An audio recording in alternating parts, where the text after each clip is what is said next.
So today I'm going to tell you about 6 calorie counting mistakes that you might probably be making that are actually sabotaging your goals without you even realizing it. Even making one of these mistakes on a regular basis can be enough to completely hold you back from seeing the results that you are working for. Not only can these hold you back from seeing your goals, but they could actually even make you gain weight in the worst case scenario. So if your goal is fat loss, you don't want to be making these mistakes. But the good news is these are extremely easy issues to fix. So in this video, I'm going to go over what they are and how to fix them. And a lot of this information is from the Nutrition Fundamentals ebook in my Knockout Body 2.0 program. So if you find this helpful, you might find the program helpful too. Keep that in mind.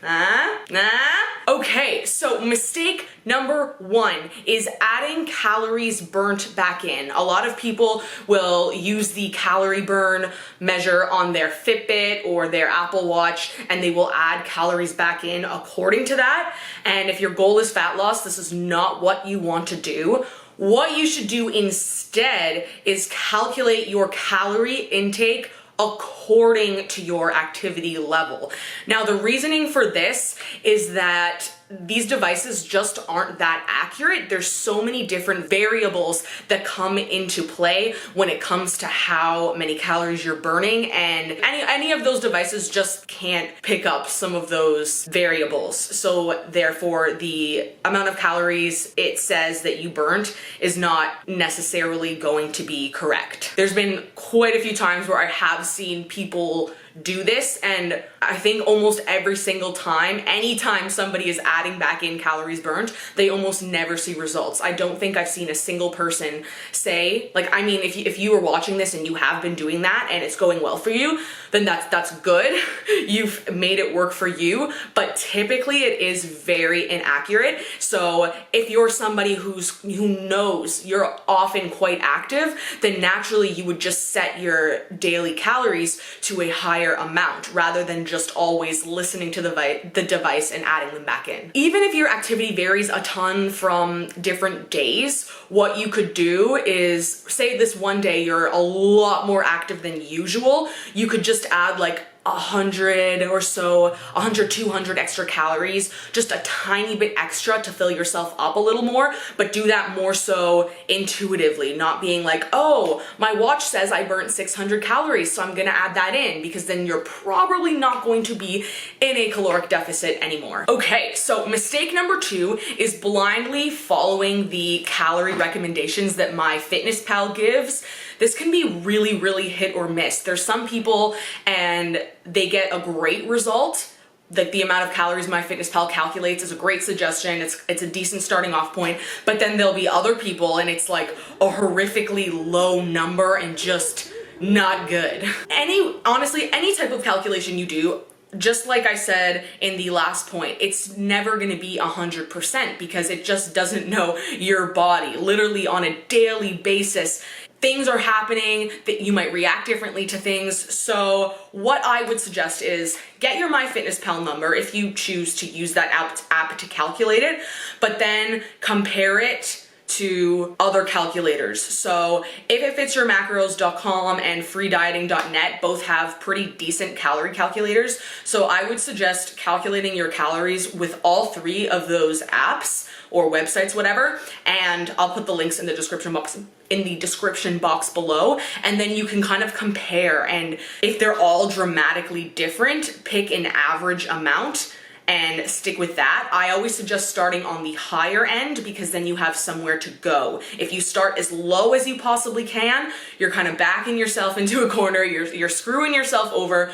Don't do that. If you're not sure if MyFitnessPal gave you a correct amount of calories, try out a couple other different calculators, get an average amount, and then pick a little bit on the higher end so you're giving yourself some wiggling room and not setting yourself up for failure. Oh, and then you would stick to that for a few weeks, 2 to 3 weeks, 2 weeks minimum. I would rather 3 weeks. And then if you're not seeing any results, then you would make adjustments from there. You've got to give these things time. Okay, so mistake number 3 is worrying too much about all 3 macros. Many people get caught up in these small nuances of nutrition that just don't make that much of a difference. This makes results a lot harder to maintain because you're always worrying about hitting exact macro numbers. If you just have a calorie goal and a protein goal for the entire day, but you track all of your food, you will notice that the carbs and fats fall into place,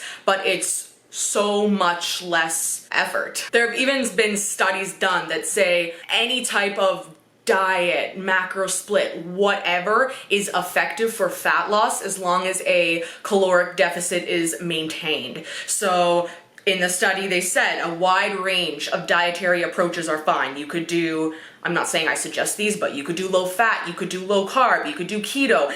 Any type of method is going to work for improving body composition. It's what you can stick to. So that means for the general person, the easiest thing to stick to is going to be what takes the least time and least effort and has the most flexibility so you can enjoy life. So that's probably going to be just having a calorie goal and a protein goal. No like, oh, what should my carbs be? What should this be? What should that be? I'm going to be releasing a video a lot more in depth on this topic, so I'm just going to leave it at that for now. And the study is linked below as well. Okay, so mistake number 4 is not accurately tracking calorie dense foods. Things like peanut butter and oil. Cereal is also another one that can actually add up really quickly because you could take a couple extra handfuls and then bam, that's a whole other serving when usually they're at least like 180 calories. So what feels just like a couple small extra bites,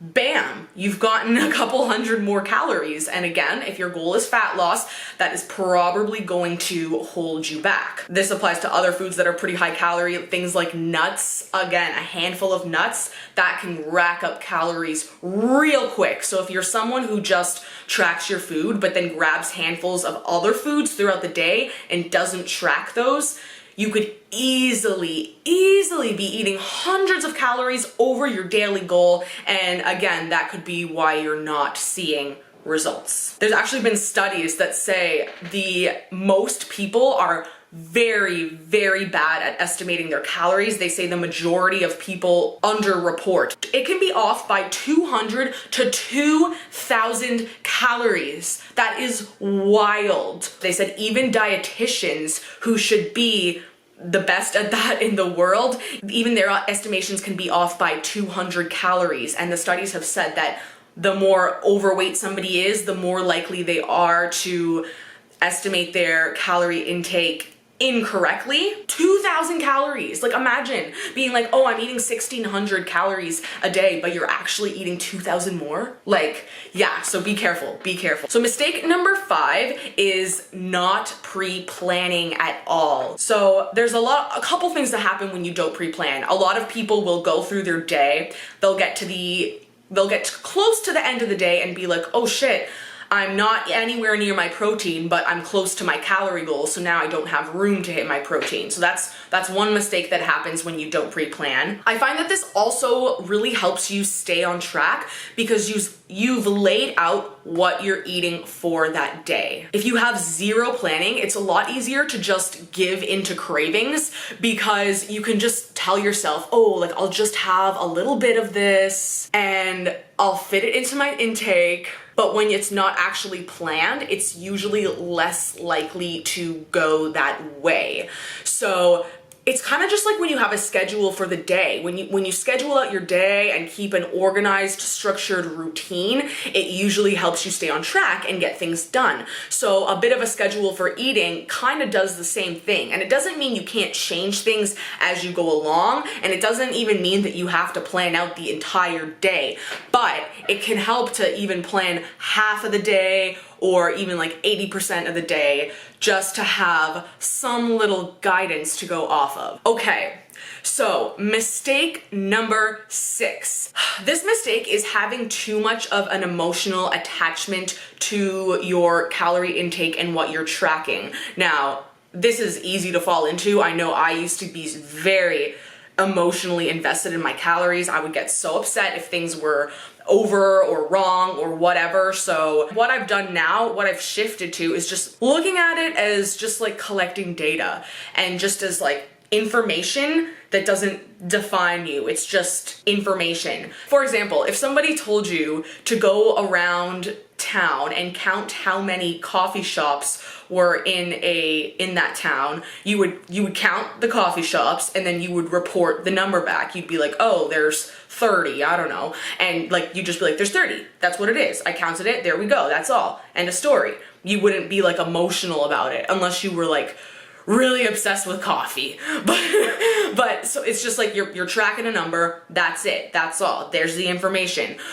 You want to look at your calories as the same way. It's like you're tracking it, the information's there. It's there for if in a few weeks you're not seeing results, you have something to look back on, but it doesn't mean you have to stress about it. Now, like I said, I know that is easier said than done, but just try and think of it like that. And if you can't, I've said this before and I'll say it again, if tracking and counting calories is not good for your mental health, then definitely don't do it, because it's not the only way to do things. While it is a very useful tool, mental health is honestly, I almost want to say more important than physical health, because if you're physically healthy but your mental health is shit, the physical health doesn't last. It doesn't. So yeah, honestly, I would actually say like mental health is like here and like physical health is like a little bit below, because yeah, like if mental health is all the way down here and physical health is up here, eventually it's gonna be like, because I've been there. Do whatever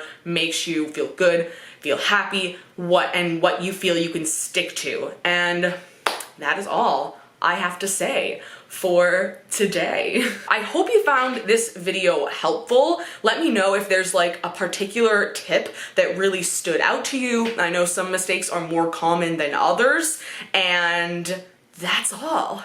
I will see you guys in the next one. Please like and subscribe. Bye!